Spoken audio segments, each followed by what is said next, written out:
Kumusta mga kaboxing? This is Boy Kalawang TV. So, official na nga pong inanunsyo mga idol na talagang maglalaban sila Sam Goodman at WBA World Featherweight Champion Nick Ball ngayong darating na buwan ng Agosto. Dahil ayon nga po dito sa inilabas na report mga idol ng The Ring Magazine, magiging co-main event nga po sila Nick Ball at Sam Goodman sa laban ng Moses Itauma versus Dylan White sa darating na August 16.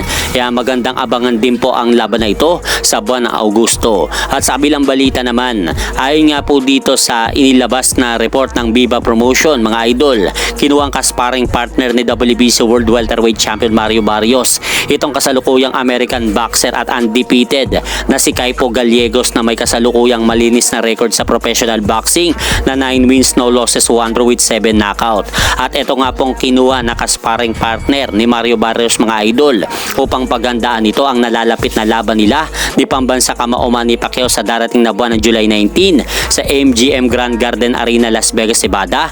Ay lumalaban lang po itong si Kaipos Gallegos mga idol sa Super Featherweight Division o 130 pounds. So katimbang lang pala ito nila Emmanuel Baquero Navarrete at Charlie Suarez. So mukhang minamalit nga po ni Mario Barrios ang kakayahan mga idol ni pambansa Kamao Manny Pacquiao. Dahil imbis na kumuha ito ng mga junior welterweight division na ka-sparring partner o kaya naman sa mismong timbang nila sa 147 pounds, ay sa halip kumuha lang si Mario Barrios ng pipitsuging ka-sparring partner na nasa mas mababang division pa.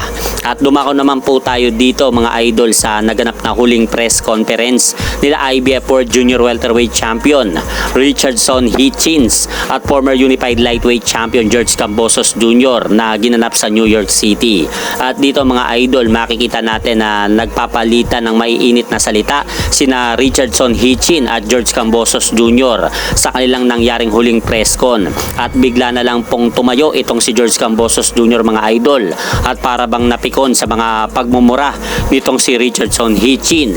Kaya bigla na lang pong kumuha ng bangko itong si Richardson Hitchin mga idol na akmang ipapalo kay George Kambosos Jr. Pero mabilis naman pong naawat ang mga security bago pa magkasakitan ng dalawa. Kaya abangan na lang po natin bukas ang magaganap na official and final weigh-in ng dalawa mga idol. At hanggang dito na lang po muna ang aking update sa mga aganapan sa mundo ng boxing. At syempre mga idol, huwag niyo rin pong kalimutan, pakisuportahan niyo naman po muna ang ating munting channel. Maraming salamat po.